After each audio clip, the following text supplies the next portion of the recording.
ออยู่ตรงนั้นแล้วเรารู้สึกแบบว่าโอ๊ยมันเหมาะกับเราจริงๆหรอหรือว่าเราควรจะไปต่อไหมหรืออะไรผิดหวังเยอะอีกเหมือนกันนะเพราะว่าด้วยความที่ตัวเองเป็นคนที่ชอบคาดหวังอะไรสูงมันก็เลยทำให้ผิดหวังบ่อยแต่ว่าก็เลยพยายามเรียนรู้การที่จะไม่คาดหวังจนเกินไป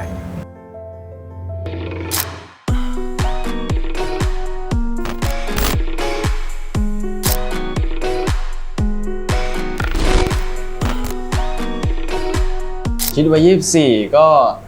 ก็เป็นวัยที่สนุกดีครับค่อนข้างที่จะยุ่งแต่ว่ามันก็เหมือนเป็นวัยที่ได้พัฒนาตัวเองสำหรับผมนะเพราะว่าเหมือนวัยนี้ได้ลองทำอะไรหลายอย่างทั้งแบบเรื่องเพลงเรื่องกลับมาเล่นภาพยนตร์อะไรเงี้ยมันก็ได้ทำอะไรหลายอย่างก็เลยรู้สึกว่าเป็นวัยที่แบบว่าได้พัฒนาตัวเองบ่อยอยู่หนักไหมคะวัยนี้หนักแต่ก็สนุกดีครับ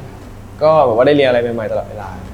ผมรู้สึกว่าชินอะไรครับชินแล้วตั้งแต่เด็กดูการทำงานร่วมกับพวกพี่ๆคนอื่นๆก็รู้สึกว่าสนุกดีนะครับสนุกดีแล้วก็เหมือนมี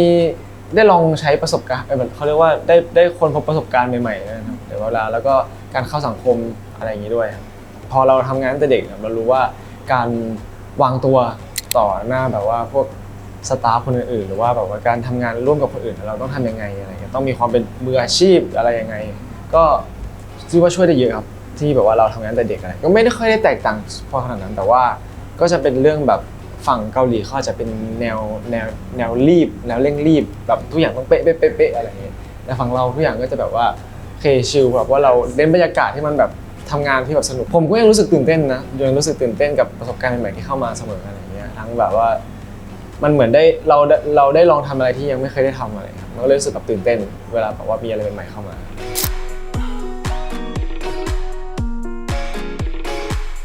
ผิดหวัง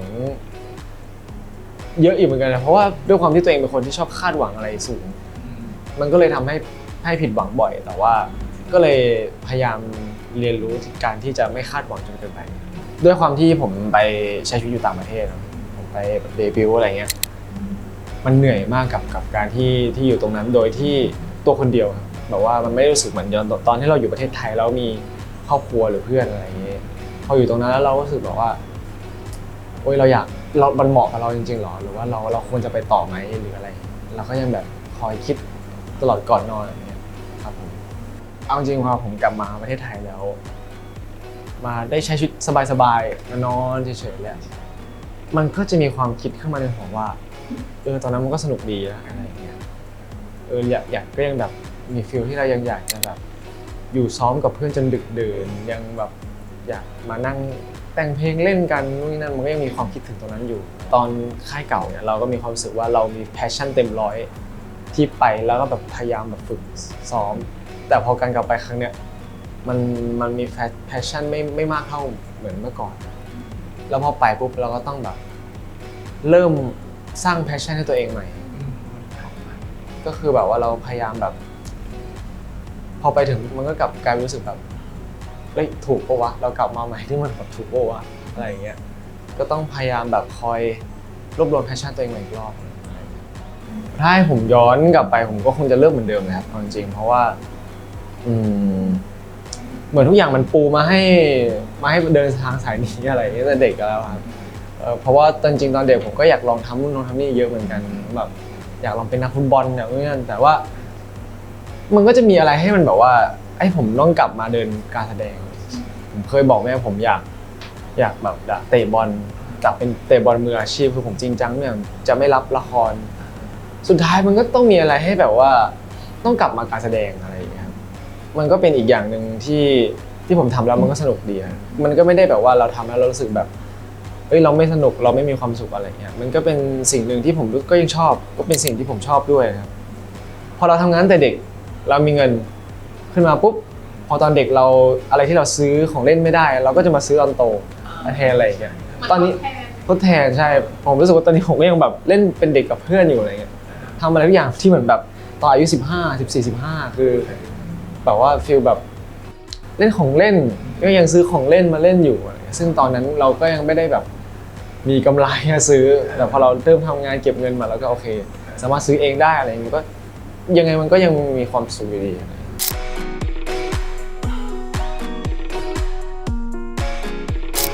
น่าจะทัศนคติแล้วกัน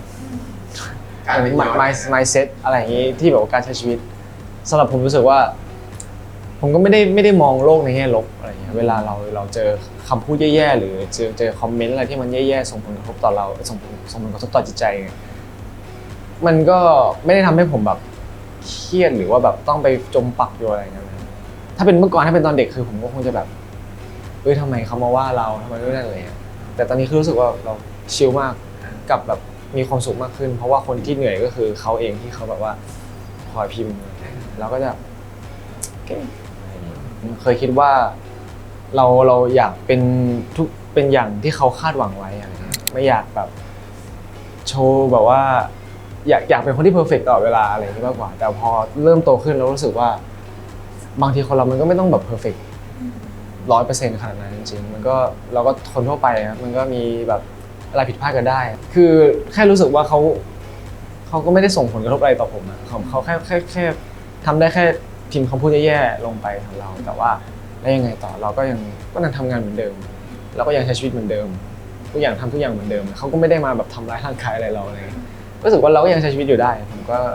แต่มันก็แล้วแต่คนแล้วจริงๆแล้วแต่คนที่จะรับมือสำหรับผมเราแค่รู้สึกแบบมันไม่ได้ส่งผลอะไรต่อผมก็เลยแบบว่าไม่ได้ใส่ใจอะไรมากมีความรู้สึกว่าเป็นตัวของตัวเองการเป็นตัวของตัวเองดีสุดแล้วเพราะว่าเคยแบบตั้งแต่เด็กเราก็แต่ว่าไม่กล้าคุยกับใครเพราะเราแบบขี้อายด้วยแล้วก็จริงเป็นคนที่ชอบเล่นอะไรทั่วไปเป็นเด็กที่แบบชอบทำอะไรตลกแต่ว่าด้วยความที่เป็นคนขี้อายแล้วก็แบบไม่กล้าจะพูดคุยกับใครนะครับไม่กล้าเป็นตัวของตัวเองพยายามที่จะเงียบกลัวเขาแบบรำคาญหรืออะไรแต่พอเริ่มโตขึ้นมันก็รู้สึกว่าการเป็นตัวของตัวเองมันคือการแบบโชว์เขาเรียกว่าโชว์เสน่ห์ของตัวเองอะไร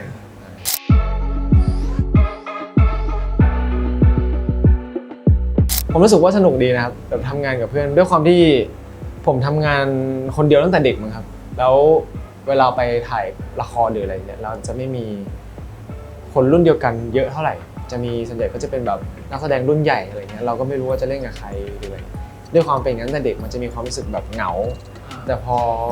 มาร่วมงานกับเมมเบอร์มีเมมเบอร์อีก4คนเนี่ยมันก็ทำให้รู้สึกว่าการทำงานมันก็ดูมีสีสันมากขึ้นดูทำให้เรามีไอเดียมากขึ้นเวลาเราจะแบบว่าคิดอะไรสักอย่างหนึ่งอะไรเงี้ยบางทีก็จะแบบว่าคนนี้พูดมาอีกคนนึงไม่เข้าใจทำไมต้องพูดแบบคำพูดแรงๆหรืออะไรเงี้ยพอเราอยู่ด้วยกันไปสักพักก็คราวนี้มันก็เป็นคนอย่างนี้อยู่แล้ว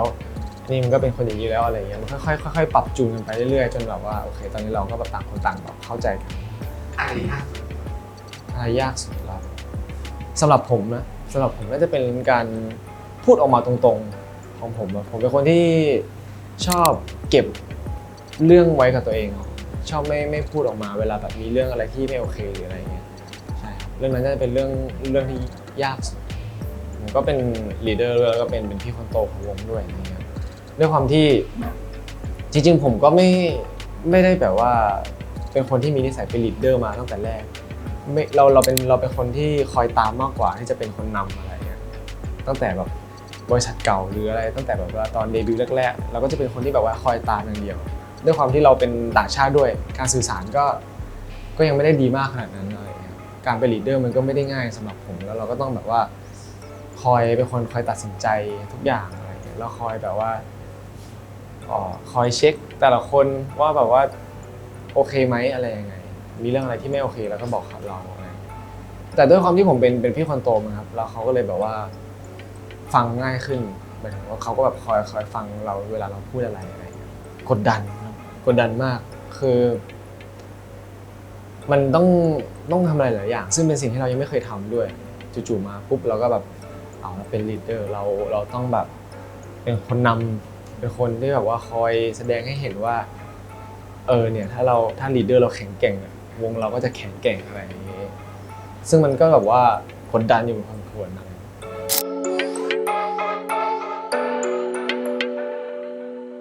เพลงชื่อว่า Blow Your Mind ครับเป็นเพลงที่ผมเนี่ยก็พยายามดัดแปลงมาตลอด3ปีอะไรอย่างเงี้ยเป็นเพลงที่ใช่ครับเป็นเพลงที่ได้รับโปรดิวเซอร์ระดับโลกคือ Diplo แล้วก็ Lucky Day ซึ่งเป็นคนที่ทำเพลงให้กับ Blackpink BTS หรือ Justin Bieber อะไรอย่างเงี้ยครับเขาก็มาช่วยทำเพลงนี้ขึ้นมาแล้วก็ได้ศิลปิน global หลายๆคนมาคอยขัดเกลาเมโลดี้แล้วก็เนื้อเพลงต่างๆด้วยนะครับผมเป็นคนที่เขียนเพลงอะไรเงี้ยให้บริษัทอยู่แล้วก็จะมีการประชุมกันบ่อยครับจู่ๆวันนึงเขาให้ผมฟังเดโมเพลงนี้แหละครับซึ่งผมรู้สึกว่าผมอยากทำมากๆแต่ช่วงนั้นเป็นช่วงที่เพิ่งเดบิวต์ได้ไม่นานด้วยเขาก็เลยบอกว่าเพลงนี้เหมาะสำหรับจะทำโซโล่กับผมนะแต่ว่าอาจจะยังไม่ใช่ตอนนี้เพราะว่าเรายังมีอะไรที่ต้องพัฒนาอีกเยอะตอนนั้นผมเพิ่งจะเดบิวต์ประสบการณ์ก็ยังไม่มีในการแบบอยู่บนเวทีอะไรอย่างเงี้ยก็เลยต้องคอยซ้อมแล้วก็คอยฝึกตัวเองตลอด3 ปีผมก็ฝึกทั้งแบบ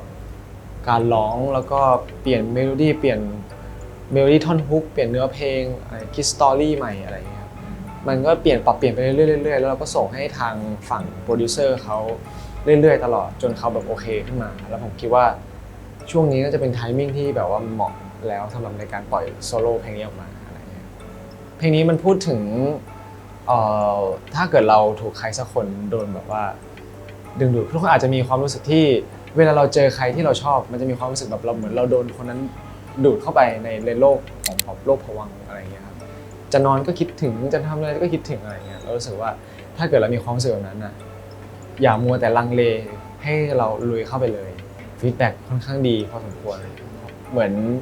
ขึ้นท็อปชาร์ตใน Spotify ใน YouTube Music ของเกาหลีประเทศไทยด้วยอะไรเงี้ยก็รู้สึกว่าเกินคาดมากๆเพราะว่าเราก็ไม่คิดว่าจะมาได้ขนาดนี้จริงๆแค่ติดชาร์ตแบบลึกๆก็โอเคแล้วแต่นี่มันขึ้นมาสูงมากจนแบบติดท็อป 10พูดจริงๆคือผมไม่ได้คาดหวังอะไรแค่รู้สึกว่าเราชอบเพลงนี้แล้วเราอยากให้ทุกคนได้ฟังเพลงนี้เฉยๆอะไรอย่างเงี้ยครับเราก็ไม่ได้คาดว่ามันจะแบบติดชาร์ตขนาดนั้นอะไรอย่างเงี้ย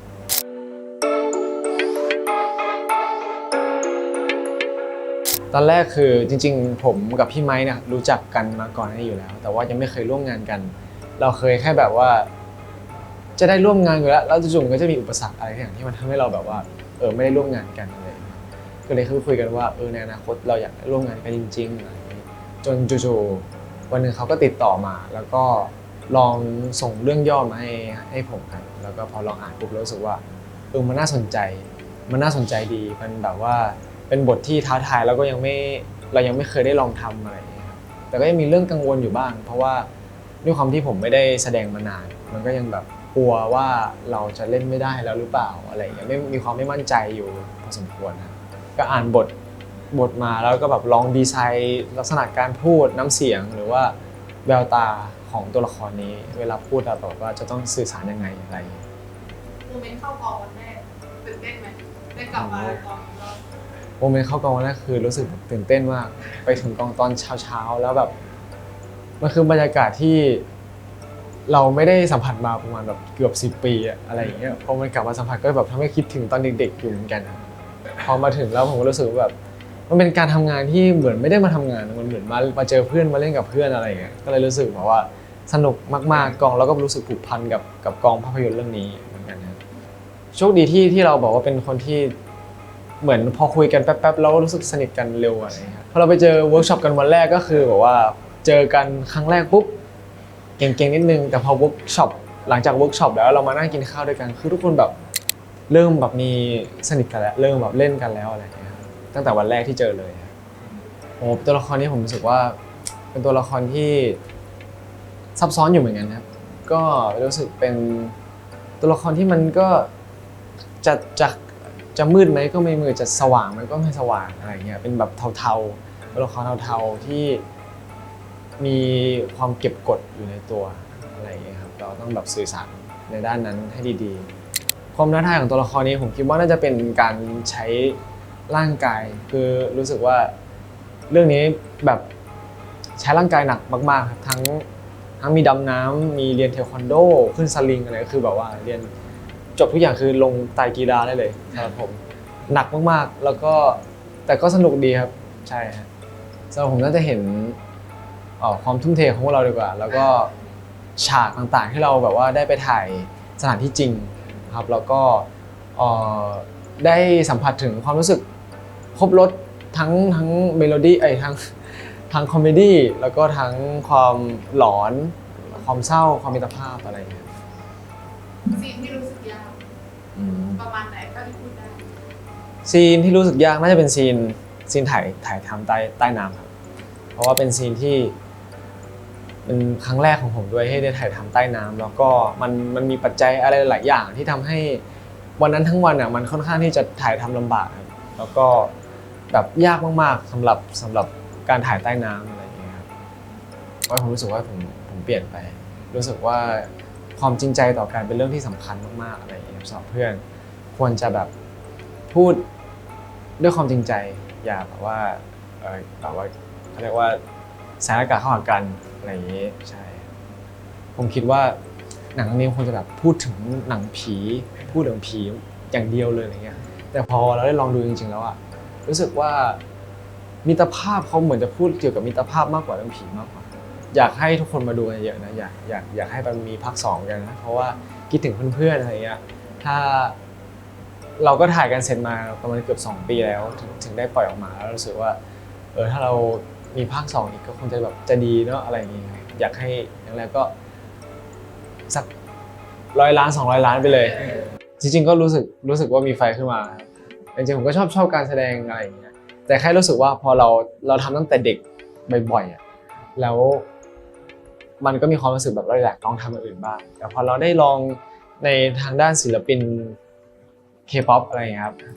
พอได้กลับมาทำการแสดงมันก็ทำให้เราคิดถึงแล้วรู้สึกว่าเราก็ยังชอบการแสดงอยู่มันถ้ามีโอกาสก็อยากแบบว่าได้มีการแสดงอีกก็อยากฝากภาพยนตร์เรื่องกฤษดาพาราไดซ์นะครับผมเข้าโรงภาพยนตร์วันที่11 มิถุนายนนี้นะครับทุกโรงภาพยนตร์นะครับก็อยากให้ทุกคนไปดูกันเยอะมากๆเป็นเรื่องที่ผมก็ตั้งใจแล้วก็นักแสดงคนอื่นเนี่ยตั้งใจทำมากๆครับแล้วก็ฝากผลงานเพลงของผมด้วยครับชื่อว่า Blow Your Mind นะครับปล่อยออกมาได้ประมาณ2 วีคแล้วก็อยากให้ทุกคนไปฟังกันเยอะครับผมแล้วก็อย่าลืมฟังเพลงวงของผมด้วยนะครับชื่อว่าวงพาวครับผมขอบคุณครับผม